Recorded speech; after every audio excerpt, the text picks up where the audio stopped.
The Z to Z Podcast. Good morning, good evening, or good day, and welcome to the Z to Z Podcast, the home for Xbox achievement hunters and gamerscore junkies.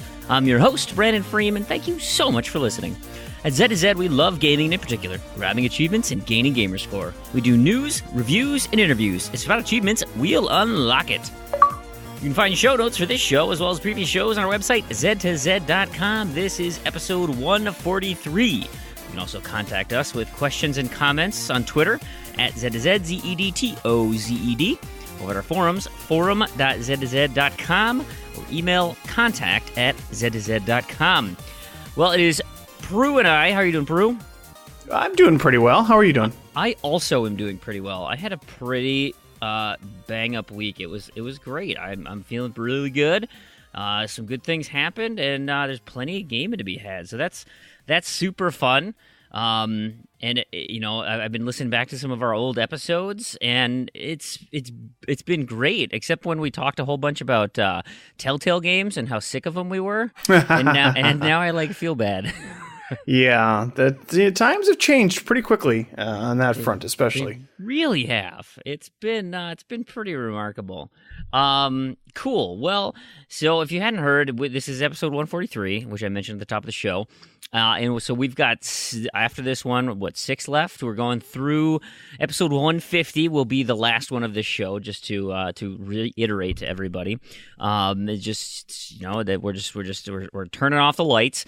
But we're definitely going to continue with the contests each month, and so we're recording now at the end of September, and I just posted the new contests for the month of October, which we've got 2 Gamertag Challenge names, Matriarch and Minpin, those 2 together, and then the Community Challenge for October is coinciding with the TA playlist of Metro 2033. Although the Community Challenge is for all of the Metro series. So if you're interested in playing any of those, you can do that. And it'll also go toward the TA playlist. So those are the 2 we have there. And, of course, the random to-do list is always in action over at z2z.com. For now, I assume at some point that's going to move somewhere, and we will have all the notes on our forums about where to go and how to get there. And I think the gamer tag random to-do list, all one word, right? You follow them on TA, and that'll get you all the information you need as well. So that is, if you like UHH, that is great. I'm excited for my new list, in 2 days? Couple days here? Coming up real quick. Yeah. And the UHH is, the knockout rounds are upon us, which is super fun. I was telling Proulx before the show started, I was watching Chin Doctor on his, as of recording, he had been going for 12 hours now. He's just so into the UHH. He's like, I took off the week of work. It's fantastic. I love watching his stream just for random crap. And not only, is it Chin, but it's Chin versus Fug. Oh, is it? Yeah. I didn't know they're battling. I keep seeing Fug in the stream, which is funny. I'm sure he's, it's so it's only been, half a day so far, and it's 11-10 in Chin's favor. Wow. But it's a nail biter, and it was, I believe, the match of the day or whatever that they had as well. That's great. Yeah. That is absolutely great. I love it. Cool. Well, anyway, so how is your? I mean, we got the week off because there were some issues with the coding on getting people to the knockout round. So Rich sent an email to everybody saying, sorry guys, I biffed it up. We're going to take a week off while I get this thing fixed. And actually, he sent me a couple of messages because he was emailing me during the week. And I even got some PMs from people who still didn't get a matchup. Like something went bonkers with the scanners. And so it's a little goofy, but they're in action. They're going. Did you make the knockout rounds? How close were you? Do you know? I don't. Unsurprisingly, I didn't make it. I kind of saw that coming. But yeah, I think we mentioned that in the last show. Yeah, we talked about it a little bit before the show, and the page to see what position you were in before the cutoff seems to have disappeared. Well, I say that. problem is TA has never won any awards for its amazing UI, so it could be buried somewhere, but I couldn't find it, and I don't really want to be bothered either. So yeah, I didn't make it, so I'm a little disappointed. Not only did I not make it, I wasn't in the just for fun parts. You didn't click the box? I thought I did. I thought I had. I don't know. And it might be just the issue of trying to match people up. Then so maybe you did, and it's just kind of the scanners are all wonky. Yeah, who knows? I mean, it's honest. I'm half upset about it and half relieved. Yeah, because it gives me more freedom, and I don't have to feel tethered to it at this point. Especially since I was probably not going to go very hard on the just for fun round, anyways. Yeah. So, disappointed that I couldn't make it in. Really, I think the fact that I'm really pushing hard for completion percentage. Sure. Right now, I don't have a lot of stuff, and I don't care to curate my list for these sort of things. That I only have stuff later and stuff done. So all of my achievements on my lists are 10, 15, 40 hour achievements, Sure, right. So, unfortunately, I didn't make it, but again, not surprising, and I'm okay with it. I'm okay with kind of getting to do my own thing at this point. So, yeah, I can see that. There's certainly something there in terms of being able to play your own way and whatnot. Which, yeah, absolutely. There's something to be said. What was I gonna say? So I do have a list. I got matched up. Turns out, so it's let me see what my matchup is here. It is Mad in Craft. So that's three words, Mad in Craft. And he sent me a PM and he said, "Hey, I love the show. I'm a listener and I'm excited to be matched up with you." I was like, "That's fantastic." I really appreciate that. So that was fun. And he sent me a friend request. I like this because, it gives me some things to kind of focus on for the Gamertag Challenge. And there's tons of things in here and with M's and H's, and it's giving me a reason to play Bayonetta, Recore, and Sunset Overdrive, and Max the Curse of Brotherhood. Those games just keep popping up. And so it's that little, carrot on a stick where it's like, hey, just all you gotta do is go for this next achievement. It's no big deal. Just go ahead. Just play for a little bit. And it's perfect. It is the perfect little, it is just the next one. I should go do that. So I've been thoroughly enjoying getting my lists, even though it is a just for fun. Now, I got an email from Rich, and I assume it was randomly generated for everyone that did not qualify. I bet it was, but it seemed weird to be because I think I was 350, 354 in terms of ranking where I finished. Obviously, the cutoff was 256, but it's hey, your entry into the knockout round, you don't have one because of this. And I thought, well, that's weird. Why would you send it unless it's pinging the people down the row to say okay, well, here's our top 256, and of them, I can't imagine 100 of those people didn't qualify, and it went all the way down to me. So that leads me to believe that it was a big blanket email, but I thought it was weird that I got a note they were letting me know I excluded too many games. I thought that was a little strange. Sorry, I'm semi-sidetracked here because we cleaned up the basement. And my kids have this Lego table here, and there is a Minecraft Lego set. And my son put all of the Minecraft Steves he owns on top of this mountain, and they are all staring at me. It is 6 Minecraft Lego Steves, and it is super unnerving. I don't like how they're looking at me. They're creeping me out, man. There's some very unsubstantiated rumors that Minecraft Steve may be a surprise announcement for Smash. I love that. I hope that's the case. But it would be awesome if it was. Why would you doubt it?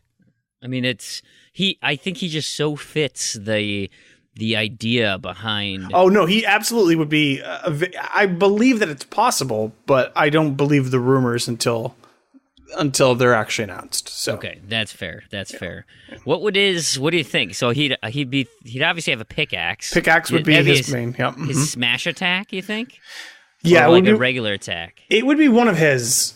See, there's so much fun you could do with Minecraft, sure. Steve. That like I feel like I would be very surprised for them not to do it. Almost, especially with how buddy Nintendo and Microsoft have been recently. Yeah. Well, and how popular Minecraft is just in general. Yeah. And to be honest, it wouldn't surprise me if they made some sort of Fortnite type crossover thing. I don't know how that would work, but since there's no like, quote unquote character. Yeah, I don't see that happening. Did you see the controversy with Fortnite recently? About they did an update here for season 6, and there's a character named Calamity. This is the boobs. The boobs yes. thing. Yeah.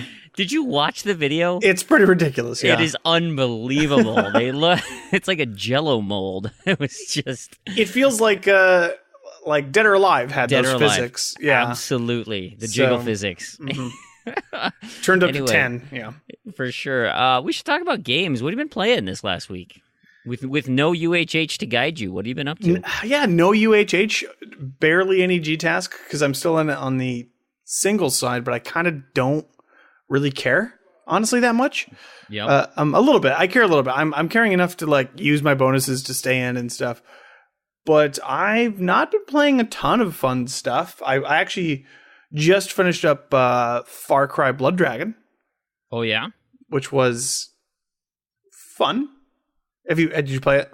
I've dabbled. I've played like 2-3 hours of it. It's only like an 8-hour game, right? 6 to 8. If that. It's interesting because it takes everything you know about Far Cry and distills it down to a very smaller experience. Mm-hmm. Those dragon things, man, they come at you. Yeah, they do, especially in the beginning. Once you level up a little bit, it's not so much of a problem. But no, it's cool. It's kind of cool in the fact that it, like I said, it's when you have a Far Cry game in front of you that you're usually looking at a 40-hour plus experience. It's nice when it's just like a scaled back, smaller geography sort of thing. So I got it done in a couple of nights, and that was fun. I played the entire first chapter of King's Quest for the first time. Okay. Which was much more involved.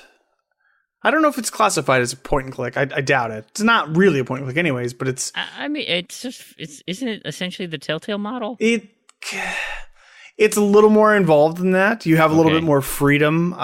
Like Back to the Future type? Yes. I would say it's very close to the Back to the Future type of game. Yeah. Okay. Where you basically have this hub area that you can walk around in, and then you're kind of left to your own devices as to how you solve this problem. Oh, there's a guy standing in the street. You have to get him out of the way. Now you got to bake him a pie, whatever. But it's got a lot of charm to it. It's actually, in fact, speaking of Back to the Future, Christopher Lloyd is the narrator for that game. So that's interesting. That's right. Yeah, he's King Graham, King Graham. Yep. And it's okay. It took a lot longer than something like even Back to the Future took. I just played the first episode, and that was probably 7 hours of gameplay. But it's charming and well written, and it was fun. It was fine. I got to play the rest of the DLC to see how it plays out. But yeah, because he kind of jumps around in age, right? Because it's like the young king, and then maybe he's a little older in the future games. Have you followed that at all? Do you? So when I bought the season pass, you could see all of the different chapters, chapter 2, 3, and 4, and you can definitely tell that it progresses in time. I loved King's Quest back in the day, the old point and click on the computer. It was fantastic. Yeah, I never played it, so it was just great. It's good. I liked it. Did you ever play back in the day those text parser games? You know, where it's like a text-based adventure. Not like Zork or anything like that, but like the old King's Quest, the first King's Quest. Very, very primitive graphics, and you used the arrow keys to move around, and then when you wanted to do something, you'd have to type in your command, and it would do a text parser to like identify. So it'd be like use roll or use flower, and then it would, if that was the right set of words, it would go ahead and do the action. But like, it was so primitive that like you had to understand all the possible vocabulary you could use, that because pretty much everything wouldn't work. Like there was only like one very key thing, and if you're bad at spelling, you were doomed. There's no way you could get through that. And that was back when like those kind of games like put you into a dead end.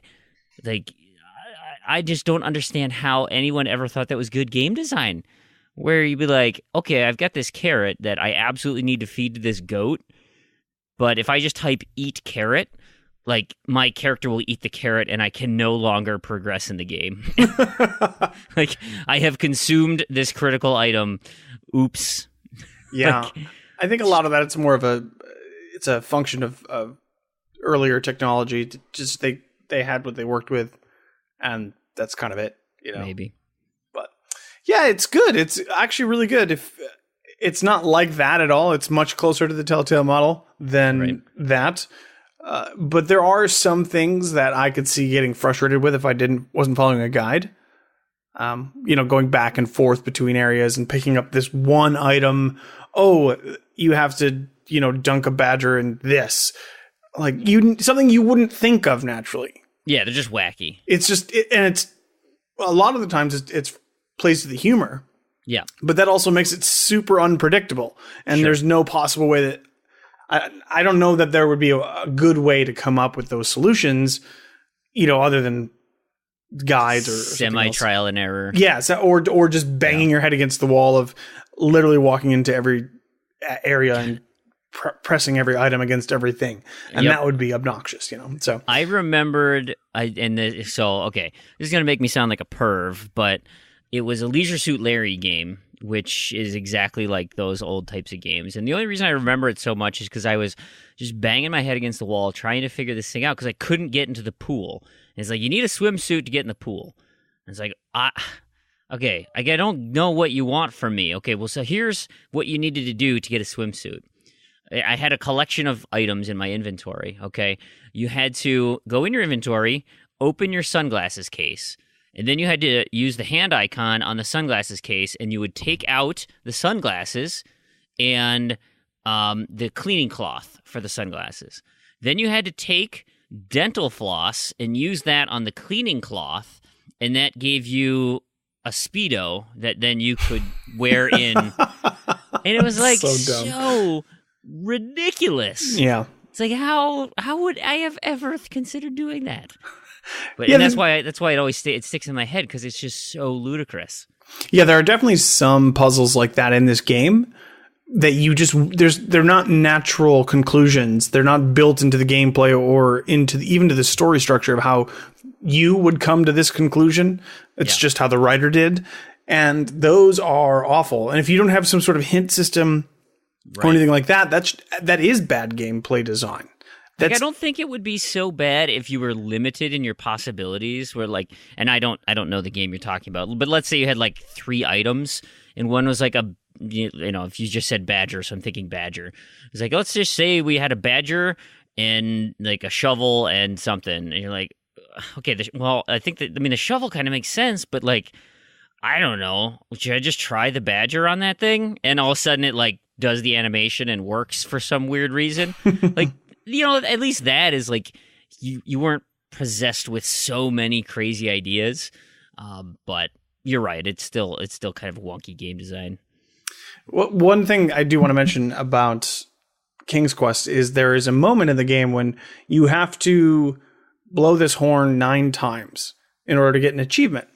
Okay. And is it missable? Yeah, technically, I guess. Okay. Yeah, totally. You don't need to do it for a story purpose or anything. Sure. And the game, so the older king, played by Christopher Lloyd, is narrating to his granddaughter. So anytime anything interesting is going on the screen, he's usually explaining it by memory. And if you do something that's crazy or weird or something, there's usually like a little in joke that they'll do. And so you blow the horn once, and he goes, "Oh, and I blew the horn," and then you blow it a couple more times, and he's like, I blew it 3 or 4 times. I don't know why I kept blowing it and blah, blah, blah, blah. And you get to 9 and he goes, I actually ended up blowing that horn 9 times. I should get some sort of trophy or achievement for that. And as he's saying that, the achievement pops. So that's funny. See, I like that stuff. That reminds me of that Boss 101 thing with the red button. Yep, the big red button. Yep, you same know, sort of and thing. you're just like, there's no way he's gonna do it again. Yep. And then, I told you it was gonna happen. Like that. That's funny. Yeah. You know, it's Anyway. Yeah. So there's definitely a lot of personality to the game, and I'll see how the DLC is, but it's okay. It's good.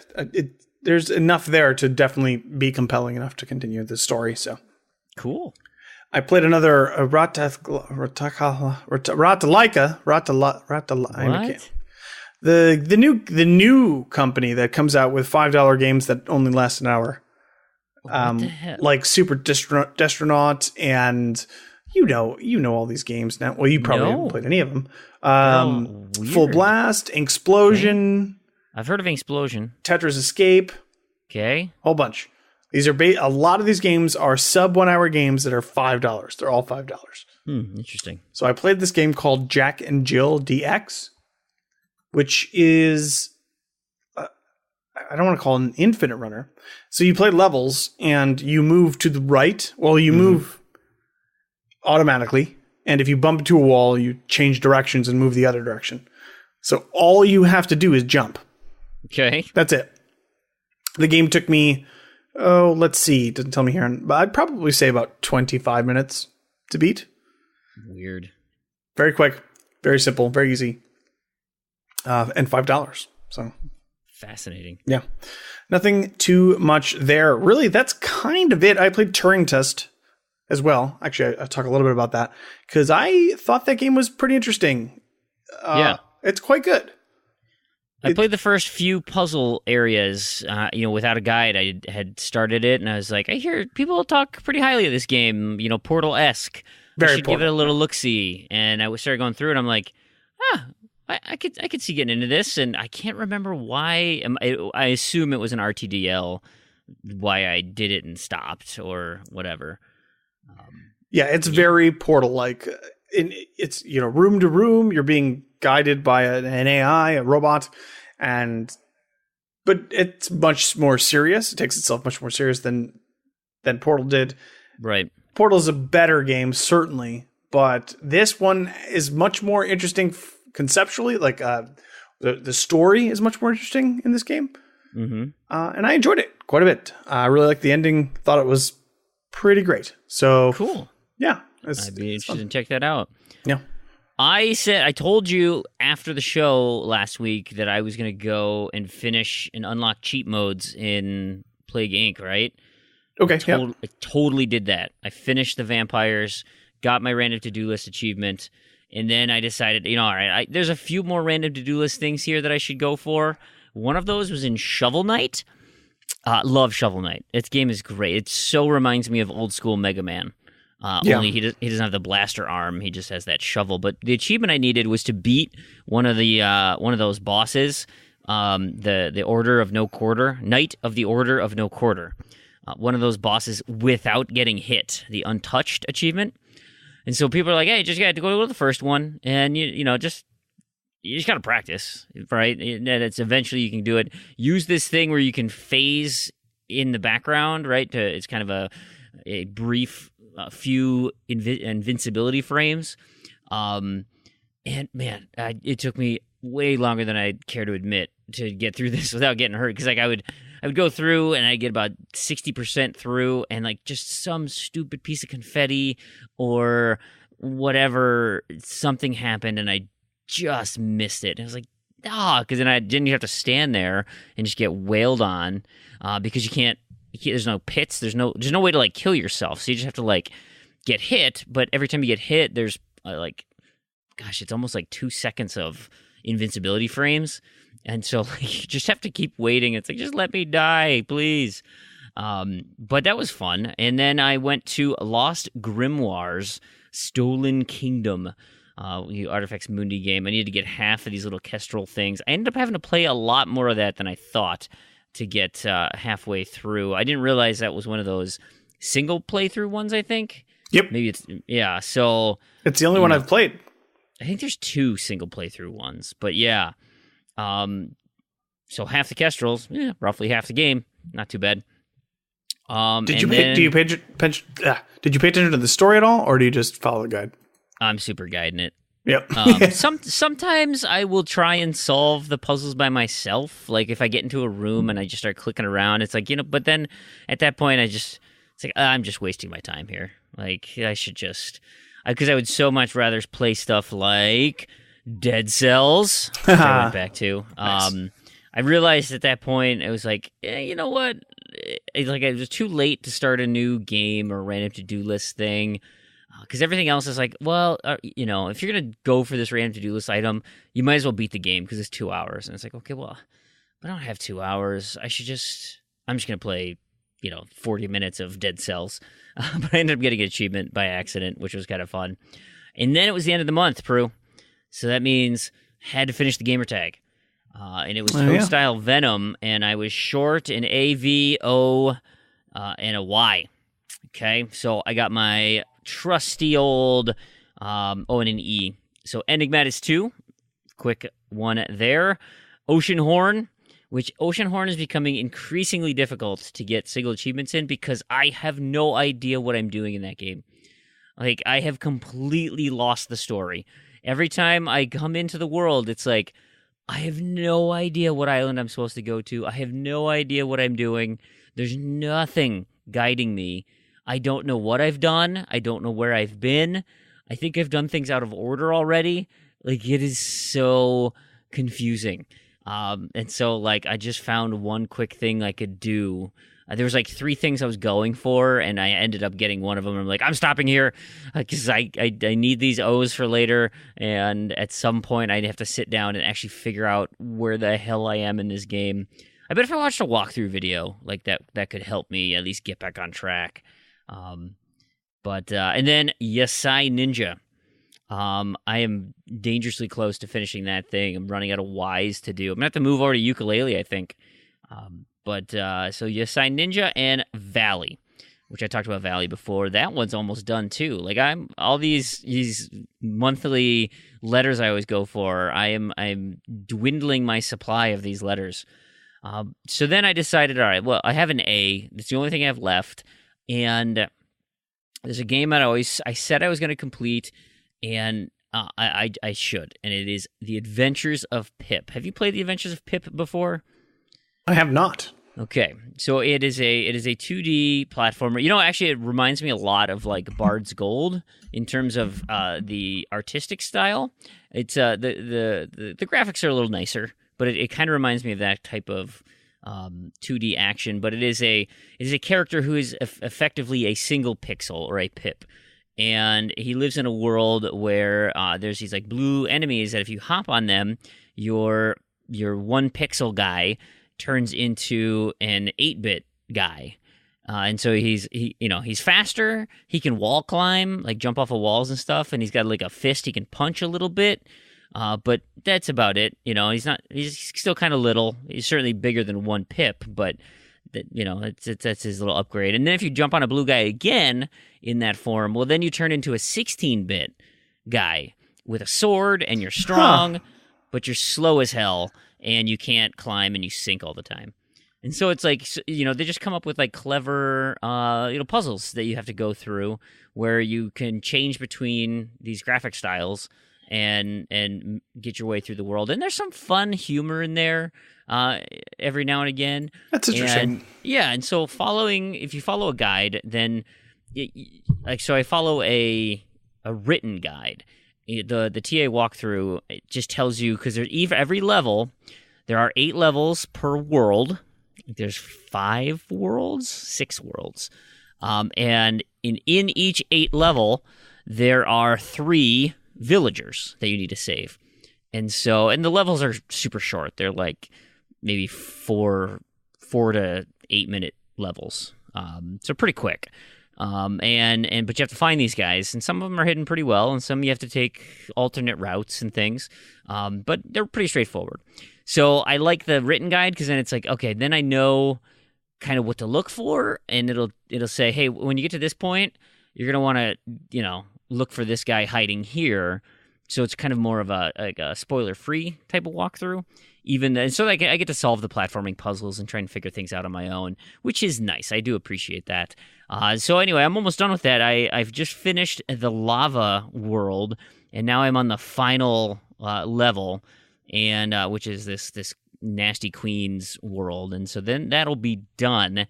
But I just needed the A, so I took my one level, got my 2 achievements there. The last 2 things I'll talk about, I've been doing my dailies in Brawl Out just to show up every day, maybe play a couple of matches. Ended up winning 10 games against the computer, finally. So there was a quick one there. And then I'm just waiting for the end of the month, I was playing, while watching the Vikings game on Thursday, Hand of Fate, which I've talked about before. And that's just because it's going to take so long to go through all those cards. So I just keep playing over and over and experiencing all the different things. It's super cool. It's like it's like a choose your own adventure tabletop card game with some Batman combat thrown in there every now and again. But it's turn-based, so you can take your time. There's text adventures. It's cool. I really like it. And I have an achievement on my UHH in Hand of Fate, so I will wait, because Hand of Fate has an H in it, and that is for Matriarch. So It's going to work out perfectly. There you go. So I'm looking forward to that. So that's what I've been up to. Just a lot of random crap all over the place, which is fun. It's great.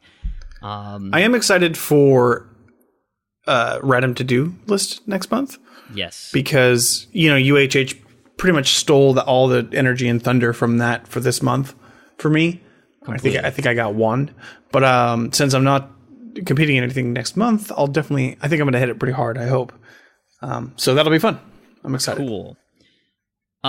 Let's talk about a little bit of news. I had a couple things I want to talk about. One thing I'm super excited about. Did you ever play Mark of the Ninja back on the 360? I have not, no.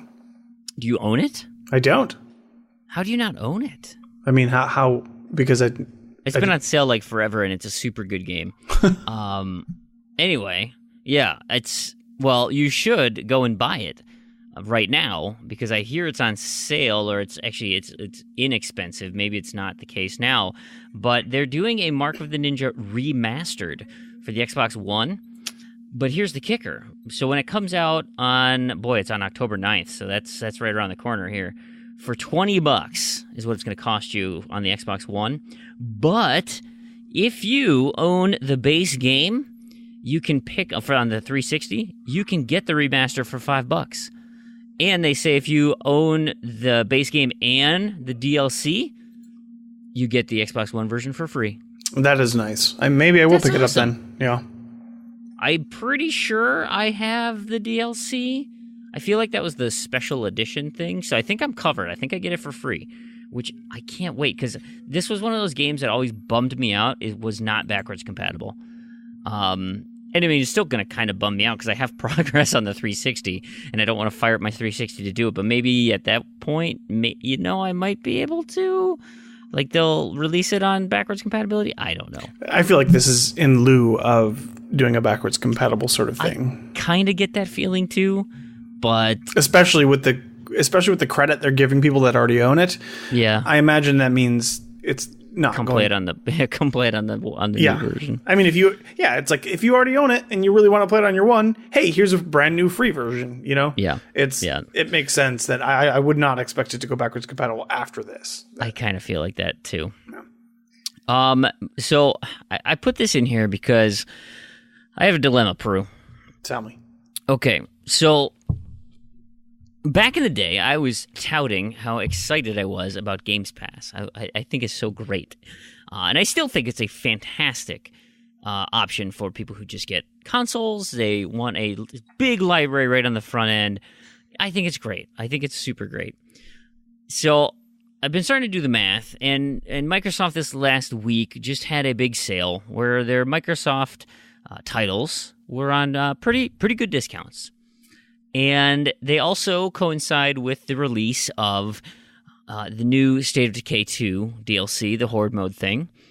And it got me thinking, okay, well, here's the thing. Because Games Pass will get you access to a bunch of games, but they're only the base games. So if you want to get the full experience, you have to purchase the DLC, which is fine. They can choose how they want to, have their product. I totally understand that.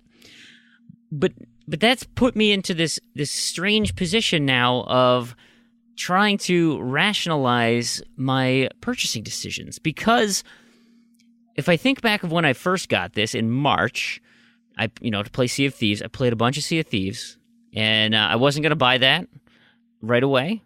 So I was happy I had access to it through Games Pass. I played it in March and April and into May. Yeah, because who would pay full price for that game at launch? Yeah, you know what I mean? That's ludicrous. Oh my god. And then and then State of Decay 2 came out, and so I played it at the end of May into June and a little bit in July. So I've dabbled. Okay, but I don't think I played in August. Didn't play in September. Like, I don't think I played any Games Pass games in these last 2 months. And when the sale came up, I thought, well, I could just buy State of Decay 2 outright with the DLC for $32 right now. And I'm interested in playing Gears of War 4 at some point, which is now in Games Pass. So there's my Pokemon Quest alarm. I gotta get my daily. I want to play Gears of War 4, and now that's in Games Pass, but like I don't want to play it now. So wait, I could just own it for $15, and I have all those achievements, and I can just take my time on it, or I can continue to pay $10 a month to have access to it, maybe. And games are coming in and out, and so you see where I'm going with this? Like, so what you want to do, Fream, to incentivize you to play these games and to give you added value for Games Pass, throw some of these games, go down the list, and throw some of these games on your competition available. I'm ready to play these games list. Put Gears of War 4 on your ready to play, whatever it's called. I can't remember. Yeah. And it'll pop up and run a do list. There you go. I mean, that is one way. The thing is, I'm kind of the same mind that you are about Games Pass. Like I'm currently on Games Pass because I bought the 2 months for $2. Yes. And obviously that's a steal, but $10 a month is still kind of a steal. You just need to find the games that you want to play and play those games. Like you said, you played Sea of Thieves for a little bit, you played State of Decay for a little bit. That's the bare minimum of making it worth it. Right. If you played one other game, it's still way more worth it to have Games Pass than not. You just have to put a little bit of effort into it. You know what I'm saying? That's where my dilemma comes, is because I'm thinking of the long play, and it's like, I mean, I could play Forza Horizon 4. Yeah. Because that's interesting, but like the Halos, well, I own all those. Gears of War, except for 4, I own all those.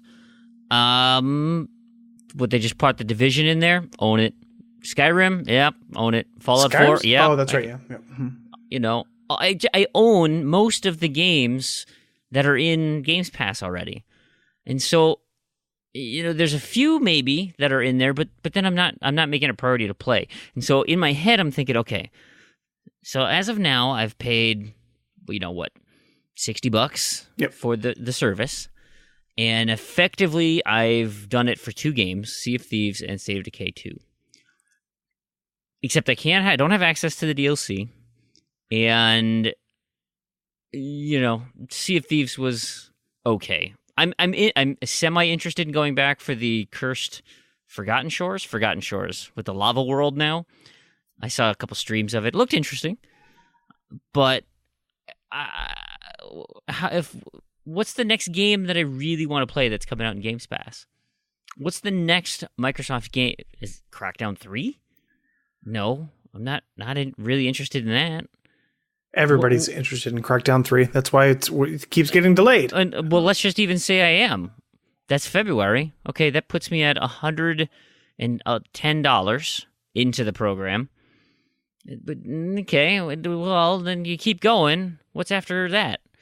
Hey, I wonder if, or how long it will take Fallout 76 to appear. Yeah, I don't know. In Games Pass. And like I was excited about Vermintide 2, but in my head it's just like, well, I know it's there, so I just have it for later. It's like, no, like you're spending money on this. You should go and play it. Well, yeah, exactly. That's the thing. If it is just something that you have, then you're never going to do it. You need to prioritize and write a list of games down, 5 games down, and then dedicate 2 months to those games and then get off of it. The thing is, $10 is so cheap and so accessible, it's even hard to... It feels like it's not worth even getting yourself to do that. You know what I'm saying? So I definitely understand it, because there have been times where I'm like, man, that one game's like $10. It's way cheaper than paying $40 for it or whatever. Mm-hmm. And it's so enticing. It's such a weird thing to complain about. Like, we don't know how we should handle this, but it's, on the other hand, it's just like we're given so much content and we have so little time to do it all, that it's not an easy decision. It's more of it really comes down to time, your priority of time, and what you want to do first or later or whatever. That's really what you should start focusing on. If you're not going to be playing these games for the next 2 months, you can just cancel it and you can start it up again, Then that's kind of where I'm leaning. So I just signed up my son for the Nintendo Switch Online service. And that's $20 a year, right? We pay $60 for gold, but his is $20 a year. And I'm looking at him and I'm like, okay, well, this is my money.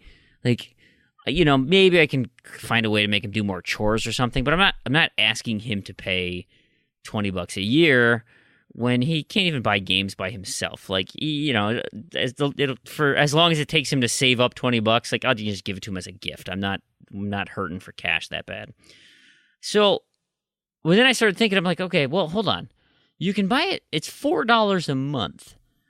So how each month, how much online gaming are you going to play?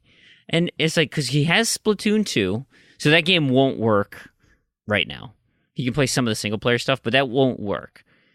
And he likes Minecraft, online Minecraft, but he can't do any of that unless he's at my house or my sister-in-law's house. And he gets 45 minutes a day, and it's like, he's been playing so much more Zelda and stuff, and for his birthday, he's going to get Mario Odyssey, and that's single player. And so it's like, hold on, I'm going to be paying you pay $4 a month. I don't think you're going to get all those months worth of content out of this service. And again, I'm arguing about $20, where I just went ahead and wasted $20 on Games Pass because I didn't play any Games Pass games the last 2 months. And like, I'm not even considering it, but then it's like, it's so strange. Like you said, I once had a service that I didn't pay for in the Nintendo thing, and now they're asking $20 for it. And it's like, okay, well, now I need to make a purchasing decision here. Whereas I didn't have a service. They offered me an amazing service through Xbox. I felt like it was a great deal, and I purchased it. And it's become way more expensive than this other deal that I'm saying, like, well, what the hell? And I'm super frustrated that you're now charging me for this. It's like, it's weird where my priorities lie. Now, $4 a month for me is worth it. Just exclusively, if for nothing else, just for cloud saves. There's that. So, especially with the Switch, which can easily be lost or broken. I by the way, I actually pre-ordered something I don't ever do. I pre-ordered my Smash Switch bundle. Just for Smash, this past week. Yeah, it's coming. It's interesting because the console is coming in the beginning of November, but Smash doesn't come out until December. So how does that work? You get like a voucher? I think it's a download code, so I think you probably can just download it and then pre-download it, and then when the game comes out, which is great because I can still play Let's Go Eevee when it comes out. Yeah, So that's the one my son wants to do too. Let's Go Eevee. yeah, I'm excited. I'm very excited about it. It's the most I've been excited for anything not Xbox related in gaming in a long time. So, yeah, I'm pumped. Anyways, it really, it's so tough to say, and it's so true. Like what you're mentioning here is like the inconsistencies in our purchasing behavior. Right. $4 a month is nothing. And yet, is especially for somebody who's actually actively playing and using it all the time, as opposed to Games Pass, which is, it feels so specific to, I mean, it feels like everybody will benefit from it, but there's a curve where most people will benefit from a very little amount, and especially in our community, and a lot of beginners would benefit from it a tremendous amount. So it's like almost like $10 a month is so small, it feels like. Why wouldn't you want this at all times? But then the actual practical application of that is, well, yeah, I guess technically it's worth it, but I'm not playing those games. So, what it's not really worth it. Right. So if you told me, I look back 2 years from now and I look back and I say, okay, you spent $240 on this service. How many games did you play? Yeah. Mm-hmm. And I say, crap. I grossly overpaid for Sea of Thieves and State of Decay 2. Right, yeah. Yep. Mm-hmm. Like, that is a kick in the nuts. And now I'm thinking, because I know these games are going to be on sale either for Thanksgiving or the end-of-year Christmas sale. Like, State of Decay 2 will be on huge discount for those sales, or for that time. I might even be able to get Gears of War 4 for $10 instead of $15. Like, I can wait until then.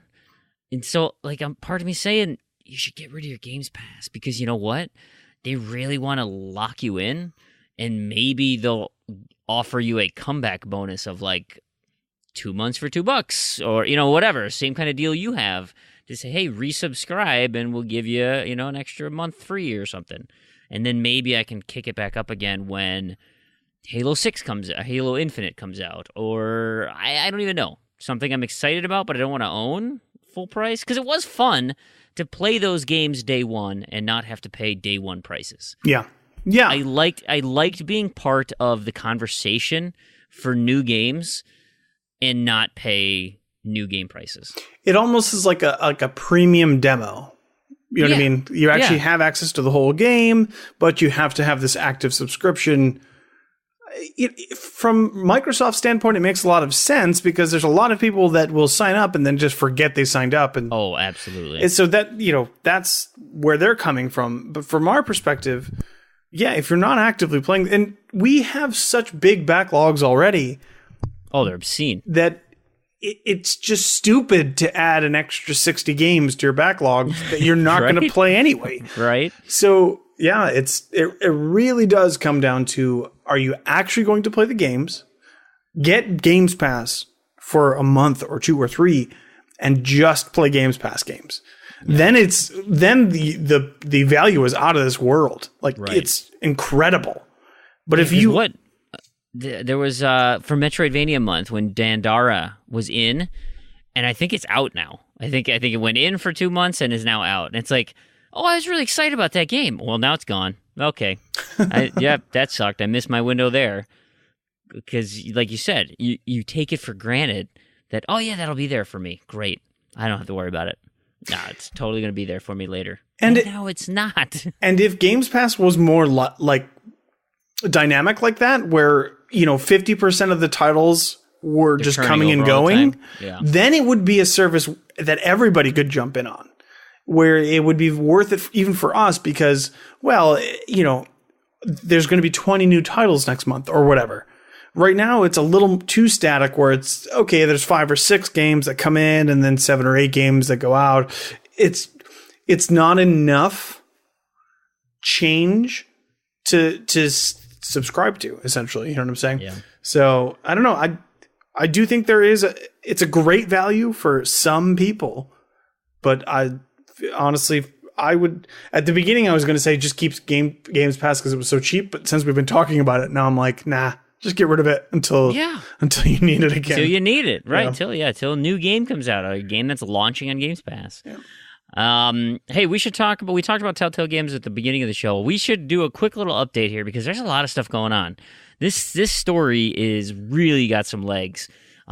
Interesting things going on. I'll start with the tweet that Telltale came out with. I'll just read it here. It says, "Hi everyone, we have a Walking Dead update for you." Of course, sorry, this is a little side if you need to be caught up.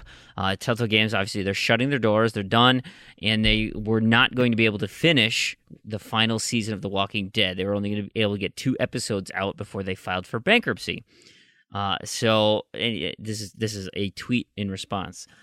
"We have a Walking Dead update for you. Multiple potential partners have stepped forward to express interest in helping see the final season through to completion. While we can't make any promises today, we are actively working towards a solution that will allow episodes 3 and 4 to be completed and released in some form. In the meantime, episode 2 will release tomorrow." When they wrote this, and we hope to have answers for you and other questions soon. So that's great. Like, hey, a lot of people excited, they want to chip in, contribute, give these developers enough money to make it through, to focus on this, whatever. Great. Well, it's maybe not as good of a deal as we're thinking. So, according to Game Informer, there is some of the employees, the Telltale employees, they got laid off. Well, they went ahead, turned around, and filed a class action lawsuit against that they say that Telltale they violated labor laws in how they were treating their employees, and that they should be awarded damages for the work that they put in and they're not being paid for. It's not great, and so let's see how many people are part of this, because they laid off 225. I'm trying to think who would be part of the class action, if it'd be all of them. I'm not sure, but somebody was... I saw a tweet somewhere that was just like, listen, I don't know how I feel now about trying to bail out... As much as I want to see the last 2 episodes of The Walking Dead, I don't know how I feel about bailing out a company that's technically still in business, although I think they did officially file for bankruptcy, that's technically out of business and laid off 225 people. Like, hire back the 225 and have them work on it. And don't try to, sell the IP or move the IP to another developer or just to get the product out. Because at this point... as much as I want to see the product and I want that whole story to be complete, I don't want 225 people to be out on out of a job. It's a really interesting case because, there's going to be some interesting stories that come out from this situation in the coming years. It feels very much like mismanagement, and I'm sure people higher up saw this writing on the wall a long time ago and did nothing to prevent it. So initially my reaction was, oh my God, why, at this point, why not just throw it up on Kickstarter? I'll donate money to this. But then you think, no, they had an entire staff to do this and bungled it somehow, you know? So no, you don't want to reward these people for, getting, like you said, over 200 plus people lost their jobs at this point. And it's like, I don't know. At this point, what is the best you can hope for? I guess the best you can hope for is that if it gets picked up from another studio, I guess. I don't know. I feel like it's more like if we get any sort of conclusion, it's going to be in a comic form, maybe, yeah, or animated or something like that. Probably comic form, because that's going to be the easiest and cheapest. That's the best case scenario at this point. Well, I don't expect anybody to support that studio. Like you said, there's nothing there anymore. There's 25 people there, and who knows how long they'll last. Do you think they'd be able to get it done in 2 months? Like, if you had those people working 2 months only on those 2 things, do you think they could get it done? I don't because know. the crux of the class action lawsuit is apparently in California.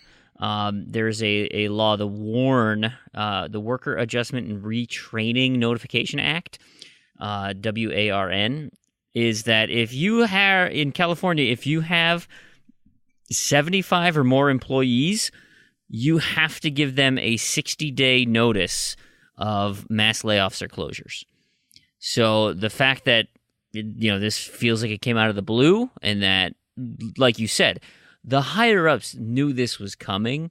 I mean, they the writing was on the wall that they were not going to be able to pay whoever, their licensees, their whoever, the debtors, or I guess they're the debtor, but, they're going to default on some payments and stuff. And so they held that from there, and then they came down to it and said, "Oh, we're broke. We don't have any money. Filing for bankruptcy and letting go of everybody." Yeah. And so caught everybody, like, what the hey what? And so that's where this class action lawsuit comes in. So if they're found to have violated that act, well, then they have to pay the salaries that those employees would have accrued over those 60 days. And it's like, okay, well, if that's the case, then just hire them. Can you hire them back for 60 days? Or because you already fired them, now you're penalizing them. So I was like, okay, we'll give you 2 months salary, but like, could you finish the game in 2 months? Like, that'd be nice. I don't see rainbows and unicorns ending to this story. I think it'll be the unicorns and rainbows in the Fable stories where like they get beheaded and yeah. I think Telltale. I don't think it's going to come out well for the people who are leading this thing. And they've eradicated all goodwill. Oh yeah, instantly, really. And it's a thing. Like, well, whatever. It is what it is, and it's a shame. But those partners who they alluded to in that tweet, I don't know. I don't think they're going to be willing to work with these people anymore. So no, I think they're in a bad way. Yeah, I think we won't get closure for Clementine, which is a real shame. It really is a shame. But it is what it is, and I guess let it be a lesson to others in the industry. I guess don't bite off more than you can chew, because you kind of hurt everybody around you at that point. Mm-hmm. Yep, absolutely. The final thing that I think we should just talk about, just because it's such a momentous occasion, and it doesn't actually have to do anything with Xbox. It is that Sony has finally caved and is allowing crossplay with Fortnite. Fortnite has broken the camel's back, and Sony says, okay, we are no longer going to block it. What is the quote here? Following a comprehensive evaluation process, Sony Interactive Entertainment has identified a path forward supporting cross-platform features and for select third-party content. The first step will be an open beta beginning today for Fortnite that will allow cross-platform gameplay, progression, and commerce across PlayStation 4, Android, iOS, Nintendo Switch, Xbox One, Microsoft Windows, and Mac. Today, the communities around some games have evolved to the point where cross-platform experiences add significant values to the players. In recognition of this, we look to open up the platform. This represents a major policy change, and we are now in the planning process across the organization to support this. Hey, that's great. Wait. That's great, Sony. Can you reread the first line of the wording that started with today? Yes. Today, the communities around some games have evolved to the point where cross-platform experiences add significant value to players. In recognition of this, we look to open up the platform. This represents a major policy change, and we are now in the planning process across the organization to support this. So, wow. It just so happened that all of those communities in those games decided that cross-platform was good for their games on the same day that Sony happened to announce it. That's amazing. Isn't that great? What a great coincidence. What a great coincidence. It's almost like it was always good for those games, and Sony is the one that's just coming around to it. No, today. But I kid, of course. No, this is fantastic news. There will be a day 5 years, 10 years from now where there will be no exclusivity between platforms. It's all going to be neutral, and it will be everybody playing everybody on every system, and it's going to be wonderful. And we'll be like, we'll look back. This is going to be like olden days when you could drive without your seatbelt on. It's going to be like, what? You couldn't play with your friend on a different system? That's so stupid. Why would they do that? This is great. I mean, this is great news for everyone. It's great news. I saw a Reddit post earlier today where the guy posted it was him and his family. He's like, my daughter's on the Switch, my son is on the PlayStation, I'm on my Xbox, and we're all playing together in Fortnite. Yeah. And that's awesome. That's so cool. Now, what this does do, though, is it puts more pressure on the exclusive titles. So if there is, a Sony studio or a Microsoft studio, for instance, those would be now a more predominant feature to pick one console over the other. Because there's no reason then that Microsoft would have to allow people on PlayStation to play a Microsoft Studios game. Granted, these third parties, and that was even part of what they said here, select third-party content, right? What does that mean for Minecraft? Yeah, I suspect Microsoft isn't going to be the one to prevent Minecraft from being cross-platform. Totally agree. But is that the next game that maybe they'll allow? What about Rocket League? Like, Rocket League's probably an easier sell because that effectively can be managed through Psyonix, and you're not giving money direct, you don't have to worry about where the money's going per se, which ecosystem you're supporting. If you buy something on PlayStation, but that's stupid. I mean, that's stupid because that's the reason they do it, though. Well, that's a big chunk of the reason they do it, but certainly you can buy Sony, movies on the Xbox. You can buy Microsoft products on the PlayStation. It's not. You can't. It doesn't matter who develops it. That's not. I think it's more about the competition. But I don't know. I do think we're finally seeing. This is going to be the nail in the coffin for that sort of walled garden sort of. You can't come into my thing. This is great. This is a turning point. This is awesome. It's a huge turning point. But how big does the third party have to be to get the needle to move? Yes, and I'm hoping this is a trend that ultimately pushes all games into, you play the game, you don't play the system, right? Yeah.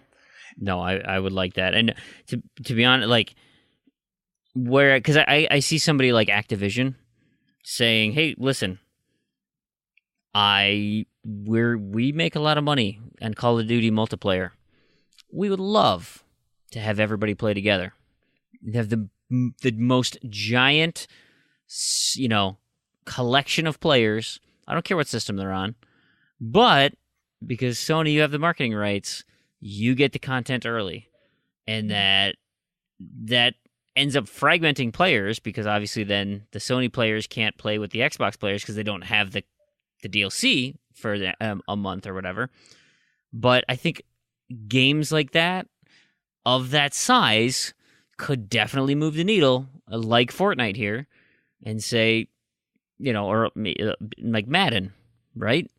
Madden is probably big enough to say, hey, we want all these matches so everybody can play against each other. So that's what we want to do. Something tells me, like, Nidhogg 2 probably doesn't move the needle enough. Game's great. Game's super cool. Awesome competitive multiplayer. But that's the thing. It's in the best interest for the game itself. I mean, look at Fortnite, the biggest game that is right now. Mm-hmm. It's in Fortnite's best interest if everybody plays together. It would never be in Call of Duty's best interest for them to provide content early on PlayStation. It would only be No, but to have everybody playing together. So, like, you could, that's PlayStation's marketing piece. Right. But what I'm saying is Fortnite's not doing that, right? No. Fortnite isn't even looking for that. Fortnite says, let's let everybody play together. That's what's ultimately best for our platform. To be honest, they're not even interested. I mean, Sony could have offered Fortnite a pile of cash. But they don't have any interest in that. They actually clearly Epic is not interested in any of that. They just want to get. You can literally play on your phone, with people on PCs or it's keyboard and mouse versus my Android device. Yes, and you're not going to do. You probably won't do that well, but that's okay. You're going to have fun. So maybe. Maybe you'll just get frustrated. But the content, for the actual content people, it's no. I want as many people on my game as possible. So I think that sort of timed exclusivity, that sort of stuff is going to go down the drain. It's more about get people in your experience, in your game, as quickly as possible and as many people as possible. And maybe we'll see the end of this ugly sort of fragmentation of these games. Let's hope, anyways. Yeah. I think what surprised me the most is that it went all the way. Like, I thought that it would have been slower, it would have been more piecemeal, and that Sony would have said, okay, listen, yes, okay, we're sorry about locking your progression, that you can't link your accounts. And that's really the biggest issue is like, so anything, if you had your Epic account tied to a Sony console, then Epic blocked it. So that I thought maybe Sony would just say, okay, listen, we're going to take those restrictions off. You still can't play with anybody else. Like, PlayStation plays with PlayStation, but you're now free to have everything you purchase follow with you. That's where I thought they were going to go. I was very surprised they went all the way to say, you know what? I think the children will be okay. We can play with Xbox and Switch and everybody together. The children will be okay. And so we can open up the doors. That definitely surprised me. And now, to be honest, Xbox is actually probably the worst place to play Fortnite because that actually costs you money. Because you can't play Fortnite without a gold subscription. Everything else, well, I guess now, is Fortnite locked behind Nintendo's online subscription too? Yep. Okay, so both of those are behind at least a paywall of sorts to have access to those features. So now Sony looks like the hero. Well, I don't know. I think that's jumping the gun, but yeah, it is interesting. And this could be a very early ripple in a very large wave of changing how gaming works. We've been so used to this sort of these very rigid structures in gaming for so long. I mean, literally 30 years now. Yeah. That this may make a difference in the next generation of consoles. Which do you like, PlayStation or Xbox? It may not really matter that much. It may be the difference of 2 or 3 games. Who knows? Yeah, I'm excited. I'm excited for where this goes. Yeah. I think it'll be really cool. Yeah. Before we go, as I think we're about done here, the last thing I wanted to talk about was Assassin's Creed Odyssey. Did you see the wonderful freedom of movement that you have in this game? Have you been on Discord at all and seeing on Twitter about all the things you can climb on? I did not. What can you climb on? Well, so obviously it's based in Greek mythology, and so one of the big hallmarks of Greek architecture are their like the Colossus of Rhodes, or these just massive statues that are just so gorgeously sculpted and very anatomically accurate. Okay. And yes, you can climb a massive statue of a naked man, and you sure as hell can dangle from his dangle. Some of the pictures were just hilarious. It's just so silly. Of course, this is all over the internet. You know, that's the place where you get to see stone penises. It's wonderful. But anyway, oh boy, good times, good times. Proulx, what are you gonna do this next week? Now that you just it's RTDL, right? Yeah, really. That's kind of it. I'm gonna keep playing some just games in my backlog for a while, I think, and then I'll do some RTDL. I so little pressure on me right now. It's amazing. Yeah. So I kind of love it, and I kind of wish for some pressure on the other hand, but I like this freedom, and I'm going to enjoy it while I have it. So yeah, no competitions. I'm just gonna just play just stuff. Awesome. Awesome. Well, I want to thank everybody for listening. I really appreciate you taking some time. I hope you've enjoyed it. We've enjoyed all the past 143 episodes. We've got 6, 7 more. I don't know. My math doesn't work. Like, how many more do we have? We have 6 more episodes to record? 6 more. 6 more after this, yep. Awesome. So great. We can't wait to finish out, all of our exciting conversations. We've got a couple of guests lined up for future shows, still penciling them in, and we hope you enjoy heading over to our forums for some of the ongoing contests. I have the keys to the car now. I can pay out the massive backlog of prizes. I have everybody written down. I've picked the winners, and so if you're still on the forums, check your DMs because there'll be some codes coming. Trust me. And thank you again for everybody who in the past had supported our Patreon. We are officially closing it as of right when we finish this show, right when I hit the red record button to stop. I'm going to cancel the Patreon. So thank you so much for everything that you've given to us on the show. And thank you if you shared the word on the show. I mean, obviously it'll still be up. So you can go back and listen to our old episodes and see the evolution of how we got to where we are and how our audio just sounds so crisp. It is great. Proulx, thanks again. So with that, I guess I'll say on behalf of Proulx and myself, Brandon, and to all of you achievement hunters and Gamerscore junkies out there, thank you so much for listening. Happy gaming, and we'll see you next episode. See you later.